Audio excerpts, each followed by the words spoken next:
Vamos a abrir nuestras Biblias nuevamente en Juan, en el capítulo 4. No es que vayamos a repetir las predicaciones de las semanas siguientes, sino que este capítulo tiene muchas cosas que decirnos. Todavía al menos queda una queda esta, la de hoy, y al menos una más en este capítulo 4 de Juan 4. Como sabéis, estamos estudiando sistemáticamente el libro de Juan. Y vamos a leer, como leímos también la semana pasada, para meternos en el contexto, que es Juan 4, desde el versículo 1 hasta el versículo 19. Aunque lo que vamos a hacer énfasis en esta semana, la semana pasada hicimos énfasis hasta el versículo 14, el énfasis en esta semana será del versículo 15 de este capítulo 4 hasta el versículo 19. Pero vamos a leer todo el contexto para volver a recordar a través de la lectura algunas de las enseñanzas que habíamos visto y meternos también y situarnos en el contexto. Así que Juan, capítulo 4, comenzando a leer desde el versículo 1, dice así la palabra de nuestro Dios. Dice: cuando pues el Señor entendió que los fariseos habían oído decir: Jesús hace y bautiza más discípulos que Juan, aunque Jesús no bautizaba sino sus discípulos, salió de Judea y se fue otra vez a Galilea. Y le era necesario pasar por Samaria. Vino pues a una ciudad de Samaria llamada Sicar, junto a la heredad que Jacob dio a su hijo José. Estaba allí el pozo de Jacob. Entonces Jesús, cansado del camino, se sentó así junto al pozo. Y era como la hora sexta. Vino una mujer de Samaria a sacar agua y Jesús le dijo: dame de beber. Pues sus discípulos habían ido a la ciudad a comprar de comer. La mujer samaritana le dijo: ¿cómo tú, siendo judío, me pides a mí de beber, que soy mujer samaritana? Porque judíos y samaritanos no se tratan entre sí. Respondió Jesús y le dijo: si conocieras el don de Dios, y quién es el que te dice dame de beber, tú le pedirías y él te daría agua viva. La mujer le dijo: Señor, no tienes con qué sacarla, y el pozo es hondo. ¿De dónde pues tienes el agua viva? ¿Acaso eres tú mayor que nuestro padre Jacob, que nos dio este pozo, del cual bebieron él, sus hijos y sus ganados? Respondiendo Jesús y le dijo: cualquiera que bebiere de este agua volverá a tener sed, mas el que bebiere del agua que yo le daré no tendrá sed jamás, sino que el agua que yo le daré será en él una fuente de agua que salte para vida eterna. La mujer le dijo: Señor, dame ese agua para que no tenga yo sed ni venga aquí a sacarla. Y Jesús le dijo: ven y llama a tu marido y ven acá. Respondió la mujer y dijo: no tengo marido. Jesús le dijo: bien has dicho, no tengo marido, porque 5 maridos has tenido y el que ahora tienes no es tu marido. Esto has dicho con verdad.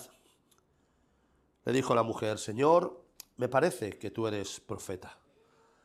Amén. Hasta aquí la palabra del Señor. La semana pasada estuvimos hablando de lo que es el don de la salvación, basado de esos versículos del 10 al 14. Pero en esta mañana vamos a hablar de, como hemos dicho, vamos a poner énfasis del versículo 15 al versículo 19, donde Jesús confronta a la mujer con el pecado. Si tú no eres el mayor pecador que conoces, tienes un gran problema. El pecado es el gran problema del hombre.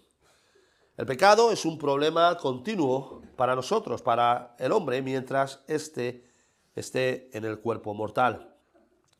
Y se suelen dar 2 circunstancias en nuestros días en las iglesias. El pecado es un tema que nos suele gustar, que no convence, no nos llena el hablar muchas veces de nuestros pecados. Es mucho mejor decir que no importa nada el cómo vivamos, que Jesús nos ha salvado y que podemos vivir en cierta manera como nosotros queramos. En muchos sitios el pecado, lamentablemente, es un tema tabú y se hablan de otras cosas excepto del pecado. En nuestro texto Jesús ofrece la salvación a la mujer samaritana, pero no puede mirar a otro lado por su pecado público y confronta a la mujer samaritana con su pecado. La otra circunstancia que tristemente se dan en las iglesias es dejarse llevar por un lenguaje bíblico y no pensar y meditar cada uno en nuestras propias vidas y pensar que las implicaciones del pecado, aunque nosotros no lo creamos, son muchas en nuestras vidas. El pecado, lo dice la Confesión de Fe de Westminster, es la falta de conformidad con la ley de Dios o cualquier transgresión de ella. El pecado es algo que va directamente en oposición al carácter de nuestro Dios, del Dios que decimos que adoramos, del Dios que decimos que amamos. La Biblia resalta la santidad de Dios en innumerables sitios, no podemos tampoco, el problema es que no nos damos cuenta de realmente esta santidad de Dios y de lo que directamente sería, las implicaciones directas que sería estar en la presencia de un Dios tres veces santo. Hablamos de la santidad de Dios, pero realmente no somos conscientes. Cuando vamos a las Escrituras y vemos que el hombre está delante de Dios, vemos cómo, por ejemplo, allí tenemos Juan, como cuando vio a Cristo cayó como muerto, o cuando el Señor tuvo que tapar su diestra para que Moisés no le viera directamente porque moriría. Estamos hablando de una santidad, de un Dios tres veces santo que nosotros no podemos realmente entender con nuestra naturaleza. Pero cuando vamos a la Biblia, estas narraciones, estas enseñanzas, nos hacen ver que Dios es un Dios tres veces santo. De hecho, cuando vamos al libro de Apocalipsis 4 es la introducción del Cordero, Apocalipsis 5 es la aparición del Cordero, y vemos cómo el Cordero en Apocalipsis 5 ha cruzado varias barreras, ha cruzado el mar de cristal, está por delante de los 7 espíritus de Dios, está delante de los 24 ancianos, está en un sitio donde absolutamente nadie puede estar, que es estar a la diestra del Señor. Dios sigue siendo santo y Él habita, como nos dice las Escrituras, en las alturas. El pecado realmente, tu pecado, nuestro pecado, no es el problema de Dios, sino que es tu pecado, tu problema. Dios permite el pecado, pero nos dice las Escrituras que también que Él quitará el pecado del mundo en un solo día. Así que la santidad de Dios es tan sumamente grande que nuestras mentes carnales no pueden realmente imaginar cómo es realmente el pecado. Para Dios no hay pecadillos, para nosotros sí. Sí es cierto que todos los pecados son iguales, no todos los pecados son iguales en gravedad ante los ojos de Dios, pero sí es cierto que todos son pecados. Y uno de estos pecadillos nuestros, uno solo, en el santo barómetro de la santidad de Dios, es más que suficiente para condenarnos justamente en el infierno por toda la eternidad, apartado para siempre de Dios. Y esto es algo que el mundo hoy en día no puede entender. Dice, bueno, es que solo por un pecadillo, por algo que haga dentro, y eso es porque no se entiende el carácter de Dios, no se entiende realmente cuál es la santidad extrema del Dios que decimos, del Dios bíblico, del Dios que decimos que adoramos. Decía William Plumer que el pecado de un hombre, en el hombre, está impregnado, está dentro de él de tal manera que el pecado en el hombre es como un pájaro que está en una jaula. Cuando nosotros tenemos un pájaro en una jaula encerrado, ¿verdad? Él puede malvolar, por decirlo de alguna manera, de un lado de la jaula al otro lado de la jaula. Pero el pájaro no puede volar hasta que realmente, libremente, hasta que nosotros lo saquemos fuera de la jaula y entonces pueda volar. Así es el pecado en el hombre. Nosotros no podemos estar libres de pecado. Ahora mientras estemos en este cuerpo mortal, estamos dentro de esta jaula y podemos volar libremente, no decirlo volar, malvolar de un lado a otro lado de la jaula que es nuestro cuerpo. Pero no podremos volar libres del Señor hasta que estemos fuera de este cuerpo. Nosotros, tú, aun habiendo recibido la salvación por gracia y misericordia, no puedes ser completamente libre del pecado en esta vida hasta que dejemos estos cuerpos mortales y volemos entonces con el Señor libremente. La gente del mundo, incluso los que tienen un conocimiento histórico solamente de Cristo, no pueden entender por qué este odio al pecado. Precisamente por esto. Porque el Espíritu Santo lo que hace en un verdadero o en una verdadera alma que se arrepiente, aunque lo hace de una manera parcial, pero nos quita la venda del pecado. Cuando Wesley, Whitefield y otros se conocieron en la universidad, hicieron un grupo y la gente los llamaba, perdón, los llamaba despectivamente los del Club de los Santos. La palabra santidad ya era un problema en tiempo de los reformadores, ya es un problema en nuestros días. Es como algo deteriorativo, algo despectivo, algo son demasiado santos, demasiado, no hace falta ser demasiado santo. Pero esto es a lo que el Señor nos llama. El Señor nos dice, sed santos, porque yo soy santo. Es interesante, la palabra santo, karos, en el hebreo, significa dos cosas, no una de las dos, sino significa dos. Una significa que es apartado de Dios, y la otra significa esa santidad de Dios. Entonces, no hemos sido llamados a ser santos para vivir una vida en el pecado. No odiamos el pecado porque somos unos santurrones. Odiamos el pecado porque va en contra, en oposición absoluta del carácter del Dios que nos ha salvado, del Dios que amamos. El pecado en tu vida creyente es una de las razones por la que tu frialdad con Dios es la que es. Porque aunque Dios nos mire a través de las lentes de Cristo, la lucha del pecado es una constante en la vida del creyente. Y cuanto más conozcamos a Dios, el Señor quitará más la venda de nuestro pecado y nos hará ver realmente lo pecadores que somos.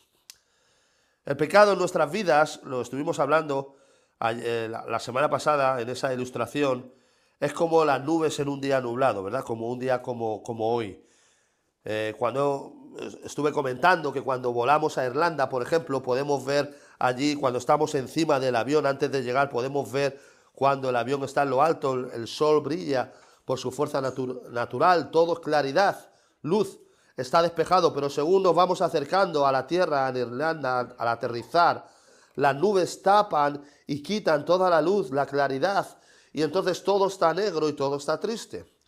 Y el sol, aunque tú estés paseando por allí por Irlanda o en esta mañana por aquí que está nublado, sigue brillando con fuerza. Pero nosotros no podemos sentirlo, no podemos sentir los rayos del sol en nuestra cara, porque las nubes impiden que veamos el sol y que sintamos estos rayos de sol, como hemos dicho, en nuestra cara. Así es el pecado en nuestras vidas. El pecado nos hace dejar de sentir al Señor. El pecado en tu vida te hace quitarte esta relación con el Señor. Y si miramos ahora, si estudiamos nuestra naturaleza caída, todavía nos daremos cuenta de que somos mucho más pecadores de lo que cada uno de nosotros cree realmente. David sintió en sus propias carnes los nubarrones de su pecado. Era salvo, pero como sabemos su adulterio le hizo perder esa comunión con Dios. Y él dice allí en el Salmo 51, devuélveme el gozo de tu salvación, no devuélveme la salvación, como algunas personas piensan que la salvación se puede perder. No, la salvación no se pierde. Ahora, lo que sí se pierde es el gozo de la salvación. Aunque Dios no había quitado su amor de él, el pecado era una barrera de comunión entre él y Dios. Hace unas semanas vimos también lo que Pablo decía él mismo y el pecado en Romanos 7. Cuando él exclama esas palabras que dicen, miserable de mí, ¿quién me librará de este cuerpo de muerte? Y aunque nosotros hablamos del pecado, el pecado está en nuestras vidas mucho más arraigado de lo que cada uno de nosotros pensamos. Y esto es algo que cada uno de nosotros debemos parar y meditar. Decía Russell Sproul que si él muriera y abriera sus ojos en el infierno y fuera uno de esos de los que el Señor dice que no lo conoce, decía Sproul que él no podría culpar a Dios, Porque todas las veces que él pecó, él se declaró soberano sobre el Dios santo y justo. ¿Quién de nosotros podría, en la misma situación, si Dios nos pusiera en el infierno, quién de nosotros podría levantar una queja contra Dios? ¿Podrías tú levantar una queja contra Dios por mandarte al infierno? Porque cada vez que tú pecas, eres culpable de alta traición. Cada vez que has pecado, has afirmado tu voluntad sobre la voluntad que es soberano, del que es soberano, y sobre la voluntad del que te amó. Cada vez que has pecado, has declarado que tú eres el soberano y no Dios. Cada vez que has pecado o obrado en contra del reino de Dios, porque el pecado, sea el que sea del pecado, va en oposición al reino de Dios. Así que el hombre tiene la capacidad para darle la vuelta a todo, como hemos dicho, y algunos piensan que la iglesia, al venir a la presencia del Señor, digamos, es un complemento en sus vidas. O peor, aún piensan que le están haciendo un favor a Dios y que entonces Dios les debe algo, cuando la realidad es que Dios no te debe absolutamente nada, sea, quien estás aquí en esta mañana o quien me escuchas a través de internet. Dios no te debe absolutamente nada. Dios no nos debe absolutamente nada a nosotros. No es Él quien necesita de nosotros. Somos nosotros, eres tú quien necesitas de Él. El pecado está tan arraigado que todos de nosotros, en nosotros, que muchas veces, fijaos, preferimos el pecado a la aflicción. A veces pensamos que cuando alguien nos trata injustamente, tenemos algún tipo de derecho a utilizar nuestra propia justicia de una manera personal. E incluso podemos responder de una manera que es pecadora y que Dios no quiere que respondamos así, aunque tengamos la razón en un primer momento. Jesús, fijaos, en nuestro texto le habla a la mujer samaritana. Lo que vimos la semana pasada es que le ofrece salvación. Porque a través del perdón de pecados, ella viviría para Cristo y no para el pecado. Y vamos a ver varios puntos en la prolongación del texto. El primero es: Dios conoce tu pecado. El segundo: tu pecado te separa de Dios. Y el tercero: Jesús vino para tratar con tu pecado. Así que el primero: Dios conoce tu pecado. Como la misma Escritura nos lleva y nos dice, Cristo es la cura del pecado. Esta es la razón por la que Jesús trae el pecado a la conversación con la mujer samaritana. Y esto es muy importante, porque normalmente lo que se suele predicar en muchos sitios es, digamos, un evangelio, digamos, de no agresión, podemos decirlo de esta manera, en el que decimos: sí, el Señor te ha salvado, o el Señor te trae la salvación, ¿de acuerdo? Pero no se confronta con el pecado. El Señor había venido a través de esta región, como vimos, mientras los judíos jamás irían a ella. Recordamos esos problemas que habían entre judíos y samaritanos. Jesús conecta con ellos de una manera personal, le ofrece el don de la vida eterna, como vimos en el versículo 10. Pero ella no entiende, y entonces Jesús trata su pecado y le dice que traiga a su marido, versículo 16. Así que es interesante, porque Jesús no conocía a esta mujer. Claramente el autor, a través de la inspiración del Espíritu Santo, nos muestra lo que ya nos había enseñado antes en el capítulo 2, que Jesús conocía lo que había en el interior de todas las personas. Juan 2, versículos 24 y 25. Así que lo que está haciendo Juan en muchas maneras, fijaos que es esto, él va reforzando enseñanzas que nos ha enseñado antes, ¿de acuerdo? Así que, como comentamos anteriormente, el hecho de que la mujer samaritana fuera al mediodía por el agua denota que seguramente las otras mujeres no querían estar cerca de ella por su vida pecadora, porque era pública. Y no solo con la mujer samaritana, con los escribas y los fariseos. Jesús conocía y conoce los pecados de todo el mundo, y eso nos engloba a cada uno de nosotros. El Señor conoce tus pecados. El Señor conoce incluso mejor que tú cuáles son los pecados, tus pecados de ignorancia. Pero si hay algún pecado en tu vida que tú tienes, el Señor lo conoce. Quizás en tu vida puedes tener, como hemos dicho, algún pecado con el que estás lidiando. Un mensajero de Satanás era para Pablo que le abofeteaba, ¿verdad? No se sabe muy bien cuál era este mensajero que abofeteaba a Pablo, cuando él dice que en la debilidad entonces era fuerte, en 2 Corintios 10. Algunos piensan que fue que era algo que tenía, ese aguijón era algo físico que le había quedado cuando él quedó un poco ciego, cuando se le deslumbró en el camino a Damasco. Otros piensan que fue evidentemente cómo estaba físicamente después de haber pasado, haber sido apedreado en varias ocasiones, haber sido de su salud físicamente. Los padres de la iglesia describen a Pablo como físicamente no era un hombre imponente, era un hombre que decían que no era muy alto, decían que tenía una joroba, que tenía solo una sola ceja. Es interesante, ¿no?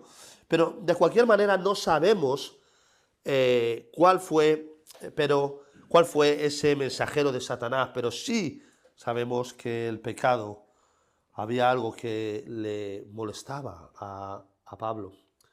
Seguramente hay otros muchos pecados en nuestras vidas, en tu vida, que tú mismo no conoces, no quieres conocer. Pero lo que nos dicen las Escrituras es que el Señor conoce todos. Una de las cosas más maravillosas y más increíbles del Evangelio es que Dios, quien conoce todos los pecados, todo lo pecador que tú eres, sigue amándote. Ojo, no significa, como en el texto, que Dios apruebe tu pecado. Acordaos, el Señor no aprueba el pecado de la mujer samaritana, por eso la confronta. Como no aprobaba el pecado de esta mujer samaritana, pero el Señor recorrió y entró en la región porque aunque esta mujer era pecadora, Cristo la amaba. Pero que Cristo la amaba no quitaba en ningún momento la reprensión del Señor a su pecado. Y esto es algo que nosotros tenemos que aprender en nuestra sociedad. En muchos sitios lo que se predica, Dios te ama. Dios te ama. Y le quitan importancia al pecado. Pero lo que vemos en nuestro texto es que Cristo en ningún momento, Él hace todo lo que tiene que hacer para llegar a esta mujer pecadora, pero no la deja. Lo podéis ver. No la deja diciendo, bueno, tú vive como quieras, haz lo que quieras, sino que la confronta. Cuando le traen a esa, aunque este texto no está en los originales de las Escrituras, en el otro texto, cuando tenemos ese texto que los fariseos y los escribas traen a una mujer delante de Jesús y él está escribiendo con el dedo, ¿verdad? Este texto no está en los originales, pero aún así, lo que podemos sacar de allí es que Jesús, ¿qué le dice? Le dice, cuando les dice que el primero que se limpie de pecado, que tire la primera piedra. ¿Recordáis ese texto, verdad? Y entonces fueron saliendo desde los más viejos hasta los más jóvenes, y entonces el Señor le dice, se encuentra solo con la mujer y le dice, ¿dónde están los que te condenaron? Dice, se fueron. Dice, bueno, pues yo tampoco te condeno. Le dice, ¿qué le dijo? Vete y qué más. Le dijo, vete y vive como quieras. ¿Sigue pecando en adulterio? No, vete y no peques más. Todo el mundo sabía de la vida de esta mujer, de nuestra mujer samaritana, de nuestro texto de Juan 4, y todo el mundo, como vimos en anteriores predicaciones, la rechazaban. Si todos conocieran nuestros pensamientos, si todos conocieran nuestros pecados, seguro que perderías muchos amigos. Pero Cristo no puede quitar su amor de los que son de su pueblo. Cristo no puede quitar su amor de cada uno de nosotros, pero de la misma manera, Él nos dice, no peques más. Como dijimos, el hombre tiene facilidad para dar la vuelta a las cosas. Eso no significa que al Señor, como hemos dicho, le da igual cómo tú vivas. Que el Señor nos haya amado no nos da esa licencia que estuvimos hablando en la reunión de los hombres el otro día. No nos da licencia para pecar. Y de hecho, el que piensa así tiene un gran problema. y varias cosas que realmente preguntarse. La Biblia nos enseña en muchos lugares donde Dios tiene un conocimiento claro del pecado. ¿Y por qué lo hace? Para que nos demos cuenta de que Él conoce nuestro pecado, que Él conoce tu pecado. Caín mató en secreto a Abel, pero Dios lo sabía. Sara se rió en silencio de la promesa, pero Dios lo sabía y la había escuchado reírse. Acán cogió a escondidas el lingote de oro en Jericó, pero Dios lo sabía y trajo maldición sobre el pueblo. Jonás desobedeció e intentó huir secretamente cuando Dios le mandó a predicar a Tarsus. Pero Dios sabía dónde estaba y fue a por él, a sacarle de alguna manera, como dicen algunos, de los pelos, a traerle de vuelta. Ezequiel 11:5 dice, y vino sobre mí el Espíritu del Señor y me dijo, di, así ha dicho el Señor, así habéis hablado, casa de Israel, y las cosas que suben a vuestro espíritu, yo, dice el Señor, las he entendido. Otro texto que debe hacernos pensar, Hebreos 4:13, si no lo tienes subrayado en tu Biblia, subráyalo. Y no hay cosa creada que sea manifestada en su presencia, que no sea manifiesta en su presencia. Antes bien, todas las cosas están desnudas y abiertas ante los ojos a quien tenemos que dar cuenta. Esto incluye nuestro pecado. Esto incluye tu pecado. Esto incluye todo tu pecado.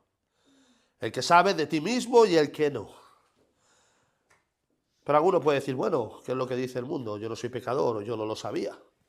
A veces estas cosas también entran dentro de la iglesia. El rey de Egipto intentó apoderarse de Sarai, ¿os acordáis? La mujer de Abraham. Abraham le había mentido por miedo. Pero fijaos las palabras que Dios le dice allí en Génesis 20, versículo 6. Y le dijo Dios en sueños, yo también sé que con integridad de tu corazón has hecho esto, y yo también te detuve de pecar contra mí, y así no te permití que la tocases. Ahora pues devuelve la mujer a su marido, porque es profeta y orará por ti y vivirás. Y lo que dice ahora, y si no la devolvieses, sabe que de cierto morirás tú y todos los tuyos. Es decir, ¿son tus pecados de ignorancia una responsabilidad tuya? Aunque no los conozcas. Sí. Los pecados de ignorancia, tus pecados de ignorancia son pecados delante de Dios, aunque ni nosotros mismos lo sepamos. Otra cosa importante, acordaos que es lo que dice Dios allí en el texto. Dice, y le dijo Dios en sueños, también sé que con integridad has hecho esto, y yo también te detuve ¿de qué?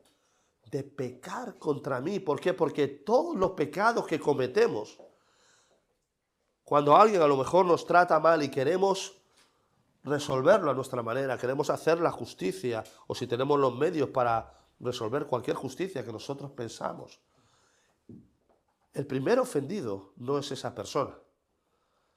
David no pecó primeramente contra Urías, aunque pecó claramente contra él. Habría que preguntarle a Urías qué piensa del rey David, ¿no? ¿Qué pensaría ese hombre que le quitó su mujer, que cometió adulterio y que encima lo mandó a asesinar? ¿Qué pensaría qué pensaría el pobre Urías de David? Pero el pecado de David no fue primeramente contra Urías. Fue contra Urías también, pero en primer lugar fue contra Dios. Y de la misma manera, todos nuestros pecados son contra Dios de una manera primera. Por eso el pecado siempre contra Dios, en primer lugar, es lo que dice en el Salmo 51, versículo 4. Contra ti solo he pecado, dice David, cuando se arrepiente. Todos nosotros estamos tentados a pecar más cuando pensamos que nadie nos ve. Pero muchos en el lugar más remoto del mundo, en el lugar más remoto de nuestra alcoba, en el sitio donde nosotros pequemos, Dios sigue teniendo ojos allí, sigue teniendo su presencia allí. Escuchar no solamente es interesante, no solamente Dios nos está viendo, sino que el enemigo nos está viendo. Porque la Biblia nos enseña que el diablo no puede entrar en nuestro corazón. El diablo no puede estar aquí, podría estar aquí en esta mañana sentado en alguna de las sillas. De hecho, muchas veces él prefiere estar sentado en las iglesias que estar fuera. Él no puede mirarte a los ojos y saber lo que hay dentro de tu corazón, porque él no puede ver tu corazón. Ahora, ¿por qué él sabe cómo tentarnos? ¿Por qué él sabe cómo venir y cómo susurrarnos? Él sí puede venir a nuestros oídos, a susurrarnos. ¿Por qué él sabe de esto? Si no puede entrar en nosotros, si no puede entrar, ¿cómo lo sabe? Lo sabe porque está allí como león rugiente que anda buscando a quien devorar. Porque cuando tú pecas, él está allí viéndolo. Y por eso sabe de nuestros pecados. Así que el pecado, fijaos, no solamente el pecado contra Dios primeramente, contra el Dios, contra su carácter, contra el Dios que nos ha redimido, contra el Dios que nos ha salvado, contra el Dios que amamos, sino que además es un problema en nuestras vidas porque es como el que tira piedras a su propio tejado. Estamos lanzando, estamos pecando y el diablo, el enemigo, está viendo nuestro pecado y nuestras debilidades. Cuanto más conozcamos a Dios, más cuenta nos daremos de nuestra necesidad de Él.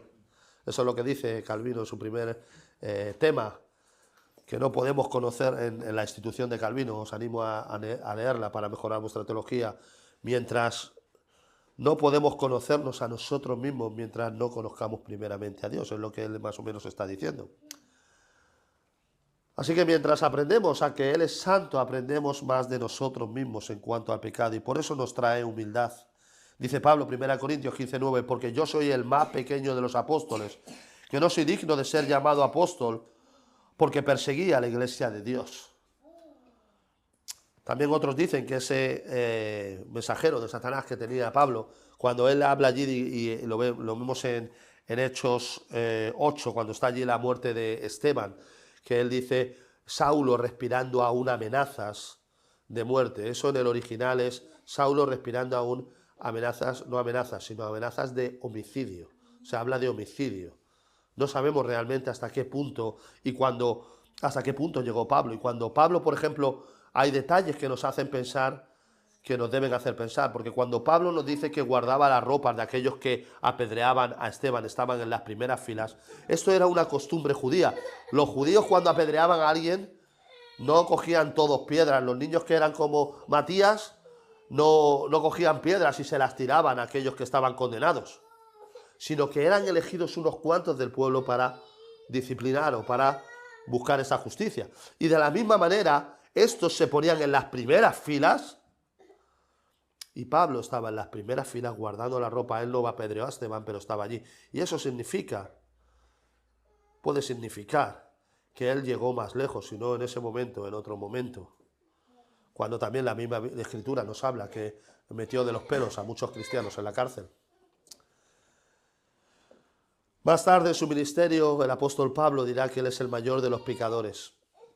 Así que cuanto más conocemos a Dios, más conocemos de nuestro pecado. Y la pregunta para nosotros es, ¿cuánto conoces tú a Dios?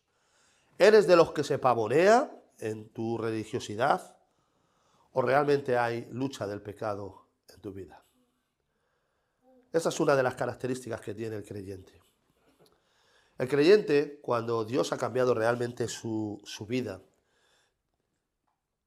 tiene varios textos y varios frutos donde nosotros podemos ver si la obra de Cristo realmente es verdadera en nosotros.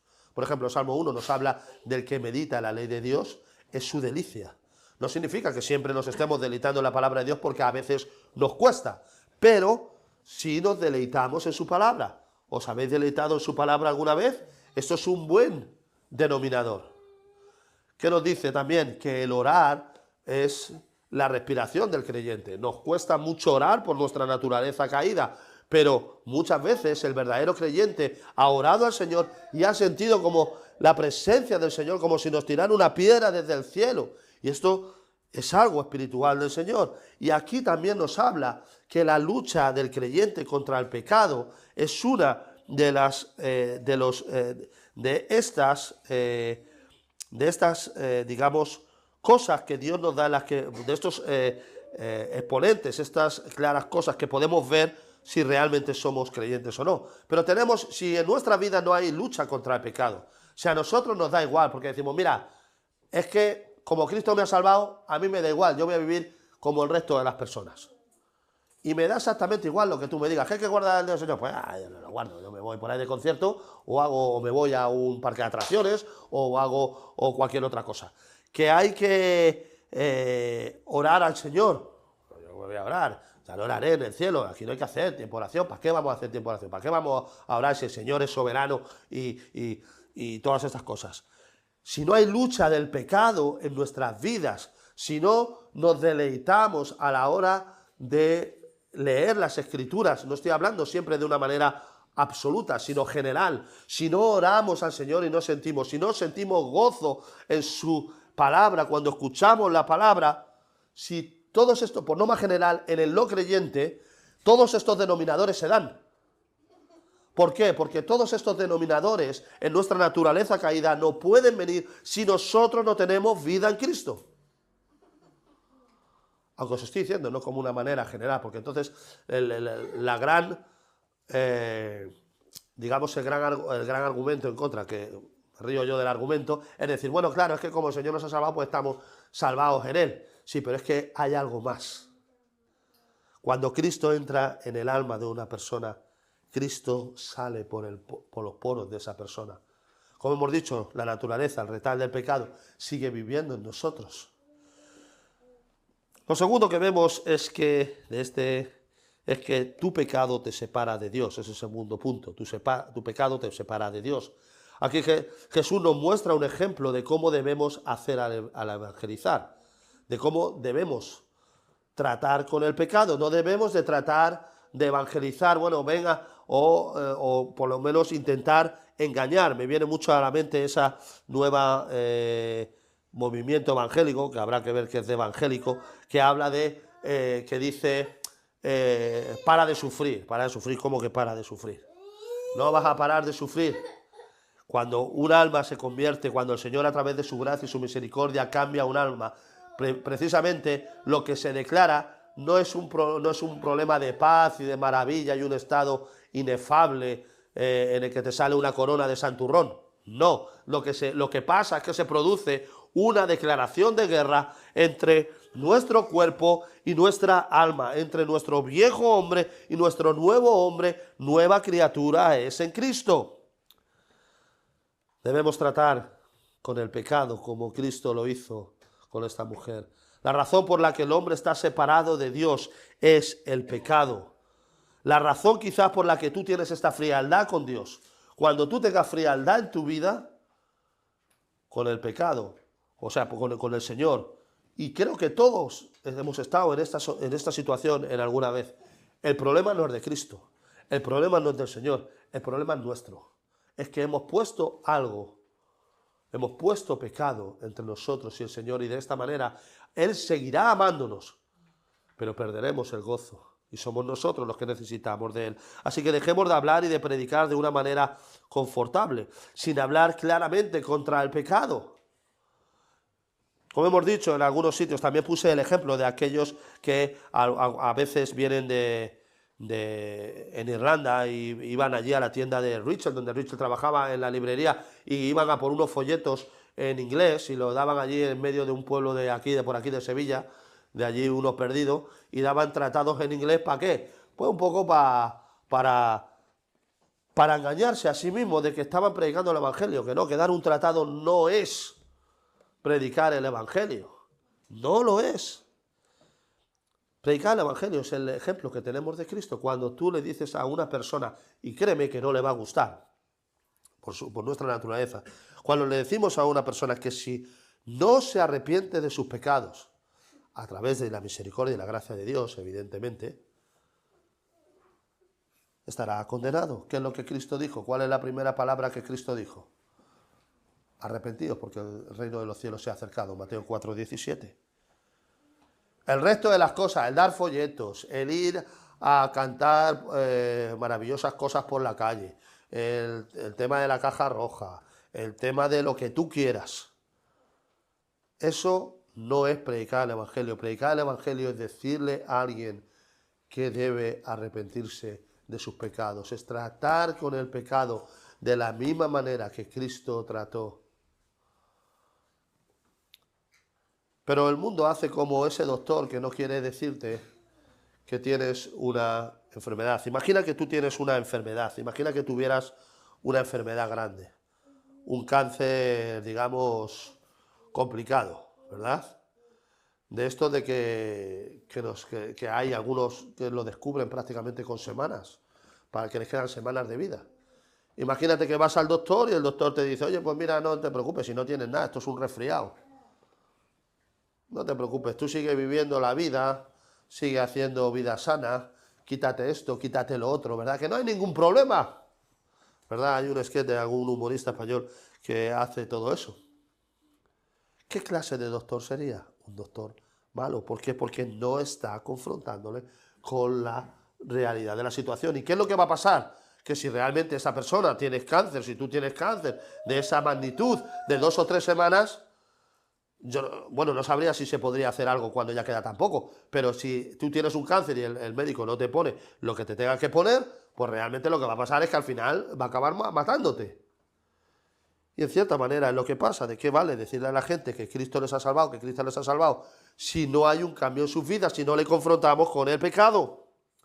Así que lo primero que el hombre debe saber de sí mismo es su pecado. Cuanto más nos conocemos a nosotros, más nos damos cuenta de el pecado que hay. Cuanto más conocemos a Dios, más nos damos cuenta de nuestro pecado. La mayoría de los pecadores de la gente del mundo no se ven culpables, no son dignos, según ellos, de juicio ni condenación. ¿Por qué? Porque tampoco entienden el carácter de Dios. Porque precisamente eso es lo que nos enseña en las iglesias, el carácter de Dios, pensando que es un Dios que mira a otro lado cuando hay pecado. Y Dios jamás mira a otro lado cuando tú pecas. ¿Eres salvo? No lo sé si lo eres, pero si lo eres. El pecado es la falta de conformidad a Dios. ¿Crees que al Señor le agrada cuando tú pecas voluntariamente? No le agrada. Todavía Él es amor y Él es gracia y Él es misericordia y Él no va a quitar su amor de ti. Pero ojo, eso no significa que Él apruebe tu pecado. Y acordaos que en el pecado, aunque la gente quiera decir que no, el pecado tiene unas consecuencias. David tuvo que huir de Jerusalén, tuvo que huir porque su propio hijo Absalón, a quien más amaba, venía a buscar su vida. Tuvo espada todos los días de su reino y esa fue la consecuencia de haber pecado contra Dios. Dios seguía amándole, pero tenía unas consecuencias. El pecado en nuestras vidas tiene consecuencias. Por eso debemos tratarlo con mucha seriedad. Si Dios, como acordaos cuando nos vamos un poquito más atrás a esa predicación que hicimos de Juan 3:16, cuando Dios ha dado a su Hijo unigénito, si Dios nos ha dado a su Hijo y ha tenido que sacrificar su propio Hijo por el pecado, ¿significa esto? Podemos ver el gran valor que tiene el pecado contra Dios. Podemos ver que Dios tiene una gran oposición contra el pecado, no puede verlo. ¿Cómo entonces nosotros podemos verlo y podemos decir, bueno, esto no pasa nada, aquí no hay problema? Como hemos dicho, predicar el Evangelio no es dar un tratado, sino campañas de baile ni actividades de la iglesia. Eso puede ser herramientas para predicar el Evangelio, pero si no confrontamos a los hombres como Jesús confrontó a la mujer samaritana con su pecado, no estamos haciendo nada. Vemos primeramente que el pecado nos separa de Dios porque nos trae debajo del juicio, este justo juicio de Dios. Abraham le preguntó al Señor, acordaos allí en Génesis 18:25. El juez de toda la tierra, decía Abraham, ¿no ha de hacer lo que es justo? Estaban hablando de Sodoma. Y Dios responde, si hallar en Sodoma 50 justos dentro de la ciudad, perdonaré a este lugar. Abraham sigue preguntando al Señor, ¿y si fueran 45? ¿Y si fueran 40? ¿Y si fueran 30? ¿Y si fueran 20? Y finalmente le dice 10.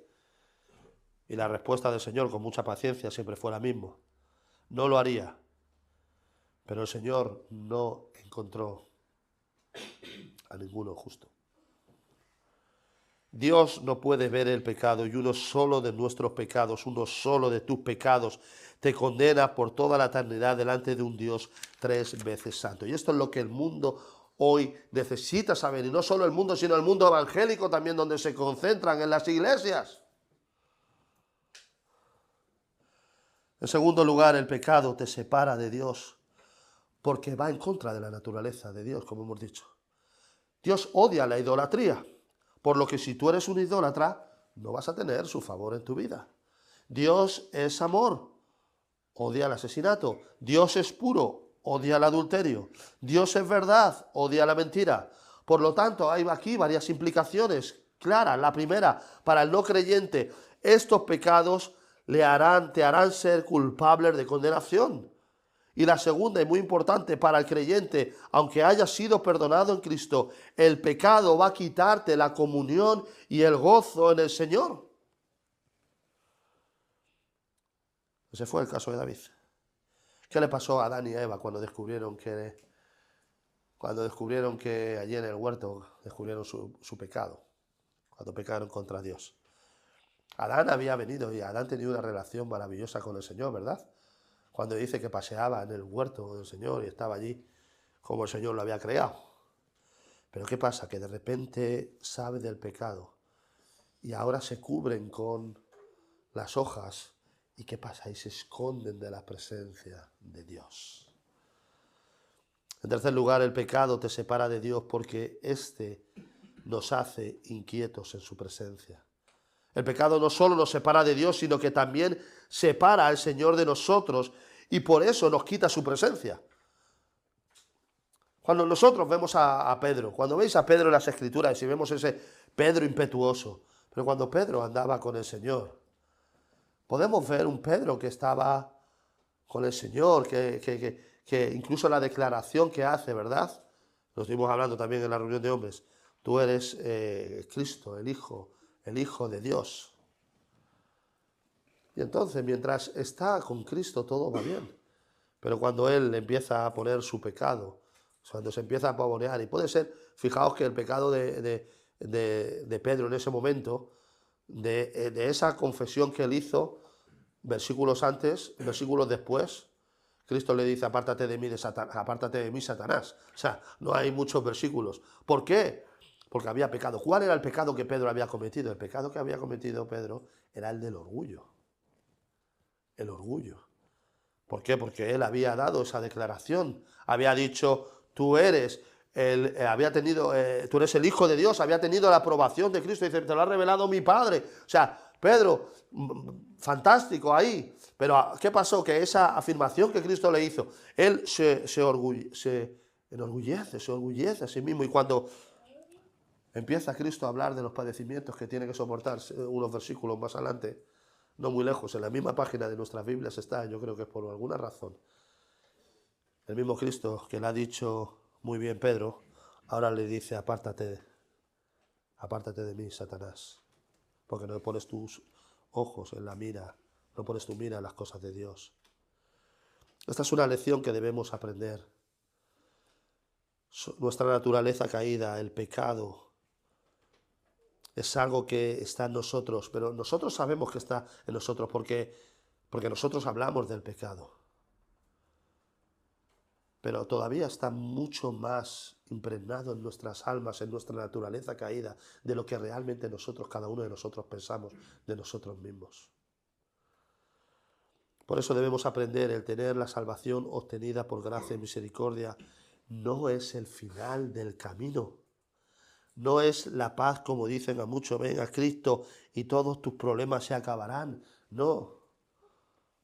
De hecho, el mismo Spurgeon decía, si puede ser otra cosa que no sea cristiano, anda y hazlo. Porque realmente la palabra de la palabra, el ir, llevar una vida cristiana es un camino lleno de piedras. Lleno de piedras. Cuando un alma recibe la salvación se produce esa declaración de guerra entre ese alma y el pecado, el espíritu con la carne, si realmente la salvación ha sido verdadera. Si no es verdadera, pues nos entra por un lado y nos sale por otro, intentaremos justificarlo de cualquier manera, pero la realidad es clara. El no creyente no tiene lucha contra el pecado porque vive en él y se reboza en el lado del pecado y está a gusto. Este evangelio dice ven a Cristo y da igual como ese evangelio que dice ven a Cristo y da igual como vivas, simplemente es falso. Porque cuando un alma es salvo va a haber frutos verdaderos en su vida. Y por eso en esas iglesias tú vas a ver muy pocas predicaciones, tanto de Santiago como de Primera de Juan. Porque ¿qué te dice Primera de Juan? No es una contradicción, porque los creyentes a los que Primera de Juan, el apóstol Juan, habla, ellos eran creyentes que decían, aquí estamos nosotros, somos los más creyentes de todo el lugar, somos los mejores, somos mejores que todos estos. Entonces le dice Juan, bueno, pues si eres como todos estos, el que dice que es creyente, el que dice que es de Cristo, que debe andar como quién, como él anduvo. Y el que dice que no tiene mentira, y practica la mentira, no está viviendo según su profesión de fe es falsa, llega a decir Juan. Por eso Juan dice verdades como puños, y por eso vas a ver muy poco en estos sitios. Esos frutos no son la salvación, pero son la garantía que el sello que la salvación nos dice que es correcta.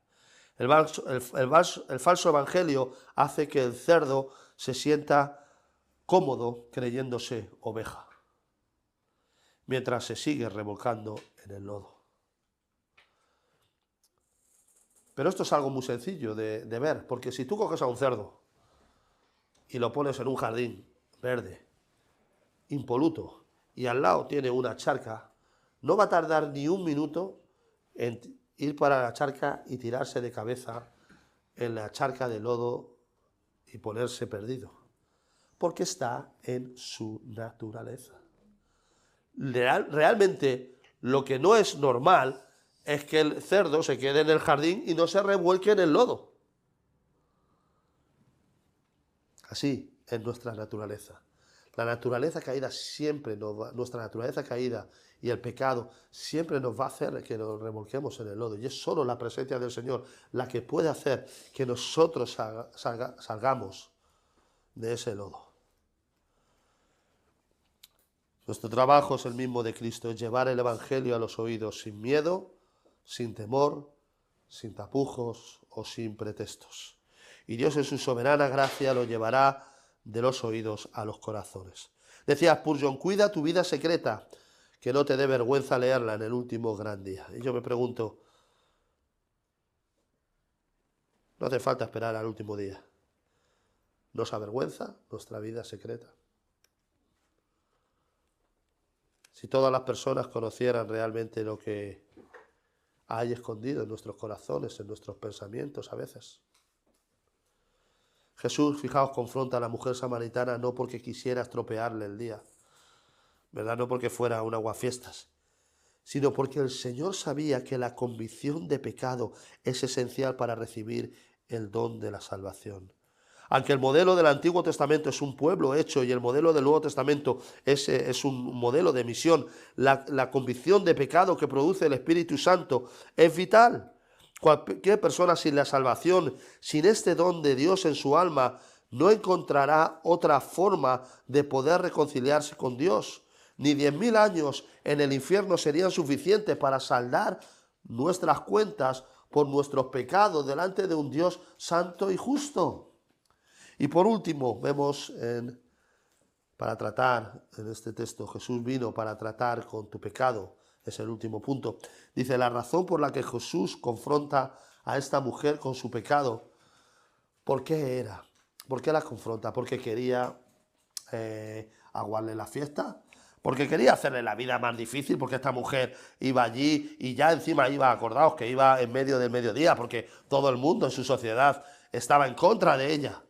Y entonces viene Jesús a machacarla todavía más. No.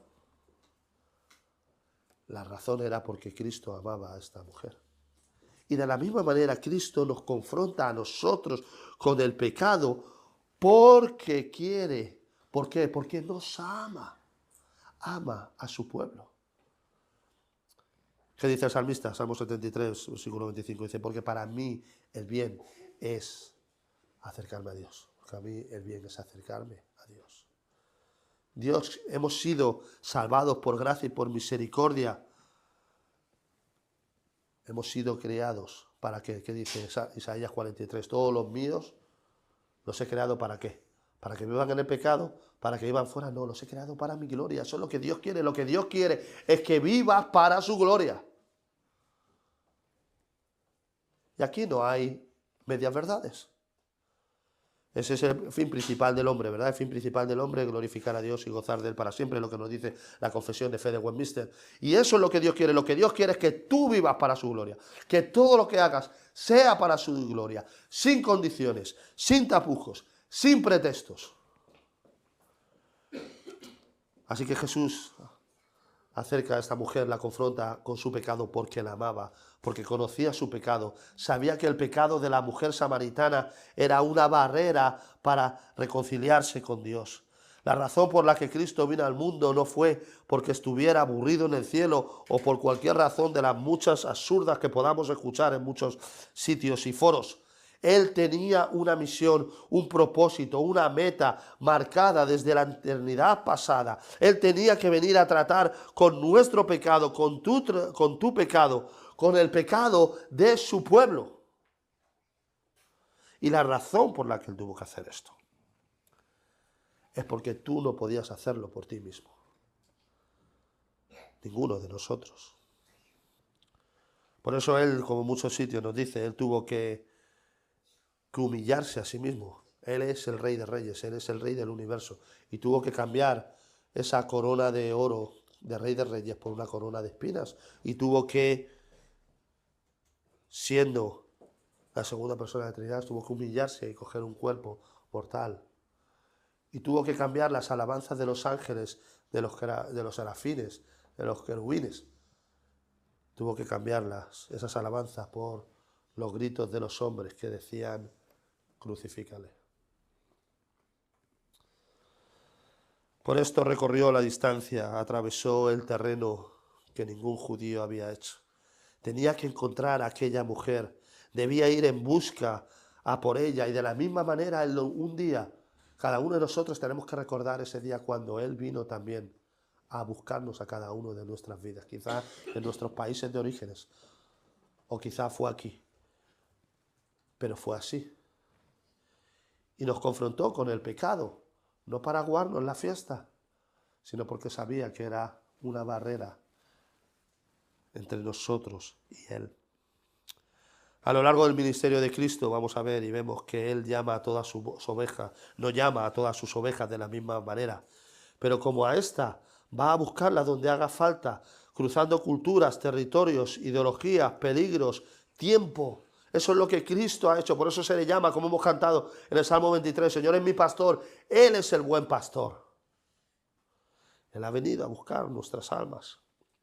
Esto es exactamente lo que hizo cada uno de nosotros. Él vino a buscarnos en el día señalado, en el momento oportuno. Fijaos, trazado desde antes de la eternidad, quizá hace miles de años, para librarte de tu pecado. El Padre tuvo que mandar a su Hijo, humillarlo, hacerlo pecado, como dice en Isaías, para rescatarte del pecado. Todavía podemos pensar, ¿puede alguien pensar que el pecado no debe ser tratado en su propia vida? ¿Todavía puedes creer que el pecado no debe ser tratado en tu vida? ¿Crees que Dios ha podido salvarte y que tú pienses que la lucha del pecado en tu vida no es importante? ¿Acaso, aunque hayas recibido el don de la salvación, no sigue habiendo retal del pecado en tu vida. No hay pecados, no te hablo de los de ignorancia, que también hay que pedirle al Señor por esos pecados nuestros en ignorancia, pero no hay pecados que tú sabes en tu vida que no están acorde a los ojos de Dios. Hemos visto varios pasajes del apóstol Pablo que nos muestran su lucha contra el pecado, y también hay otros que nos muestran su gozo y esperanza en Cristo, enseñándolos el equilibrio de estas cosas en la vida cristiana. Era necesario, acordaos, que Cristo naciera en pobreza, no siendo hijo real, no siendo un hijo real de un rey terrenal. Él fue humillado para poder tratar nuestro pecado. ¿Puedes conectar ahora todas las enseñanzas en las que hemos meditado? Si el pecado era tan importante para Dios que tuvo que mandar a su Hijo amado unigénito para tratar con tu pecado, y tuvo que morir colgado en una cruz pagando el precio de tu castigo, ¿todavía hay alguien que puede pensar que el pecado no es un tema a tratar en la vida espiritual? Decía una canción que solemos cantar, dice, no recuerdo su primer nombre, que decía: ¿con qué pagaremos amor tan inmenso que diste tu vida por el pecador? El pecado debe ser tratado de una manera muy seria. El apóstol Juan mismo nos dice en 1 Juan 1:9: si confesamos nuestros pecados, Él es fiel y justo para perdonar nuestros pecados y limpiarnos de toda maldad. En su comentario, él dice: si confesamos, y entre paréntesis pone: y nos apartamos. Él es fiel y justo. El pecado no es el pecado que dice: no, yo soy pecador y soy pecador de boquilla, ¿no? Cuando uno ve la vida de Juan Bunyan, a mí es una biografía que me gusta mucho. Él de pequeño decía muchas palabrotas y era muy malo. Y su padre le cogía de la oreja, le ponía allí delante y le recriminaba, y él cogía delante de su padre y decía: ya no lo voy a hacer más, y cruzaba así los dedos por detrás. Y lloraba lágrimas de cocodrilo, como en muchos sitios. Pero el arrepentimiento verdadero, metanoia, en el Nuevo Testamento es lo que significa. ¿Qué significa arrepentimiento y qué? Y cambio de dirección. Si yo hoy cometiera una ofensa contra ti, que estás aquí en esta mañana, y te dijera: me perdonas y tal, y me pusiera triste, incluso llorase, seguramente tú me perdonarías. Pero ¿y si lo vuelvo a hacer mañana? ¿Y si lo vuelvo a hacer pasado? Llegaría un momento que tú me dirías: por muchas lágrimas que yo tocara, significaría que mi arrepentimiento seguramente no es verdadero. La confesión verdadera del pecado va acompañada de hechos. Luchemos contra el pecado porque es oposición al carácter de nuestro Dios. Luchemos contra el pecado en nuestras vidas porque nos quita el gozo con el Señor. Luchemos contra el pecado en nuestras vidas porque Cristo tuvo que pagar un alto precio por tu pecado, no por el suyo, porque acuérdate, Él era santo, inocente. Si Dios tuvo que idear ese plan de salvación contra el pecado en la pasada eternidad, pagando el mayor de los precios que se puede pagar, y es que el mismo Señor tuvo que dar a su Hijo Jesucristo, Rey de Reyes y Señor de Señores,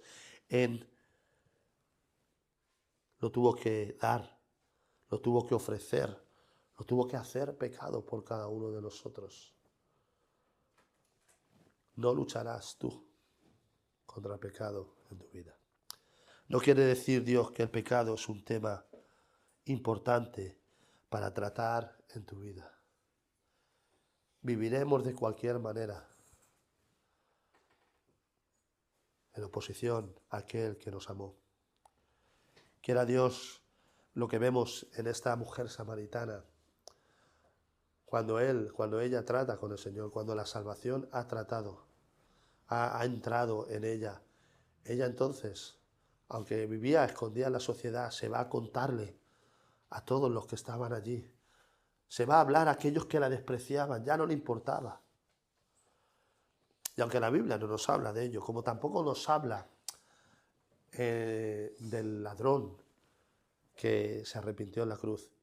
Pero si el ladrón hubiera bajado de aquella cruz, seguramente hubiéramos visto lo mismo que hemos visto en otros, que es que su vida hubiera sido diferente, ya no hubiera sido un ladrón. como lo hemos visto en esta mujer samaritana, como lo vimos también en Nicodemo, ¿os acordáis? Cuando él vino entonces ya pidiendo el cuerpo de Cristo, mientras ya no le importaba su fama, su moralidad. Él venía cuando la salvación es verdadera. El Señor va a hacer que luchemos contra el pecado en nuestras vidas. Quiera Dios que nos haga ser conscientes a cada uno de nosotros de las implicaciones del pecado, que pensemos cada uno en el secreto de nuestra alcoba, cuando estemos a solas con el Señor, pensar en nuestras vidas y nos daremos cuenta que las implicaciones del pecado son mucho mayores de las que nosotros pensamos, pero gracias a Dios que si confesamos nuestros pecados, Él es fiel y justo para perdonarnos de toda nuestra maldad. Amén. Vamos a darle gracias al Señor.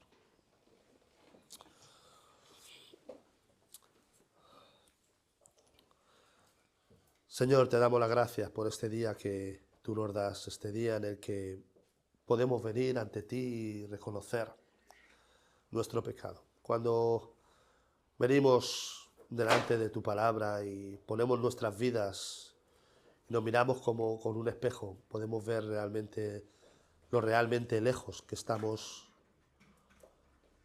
de ti.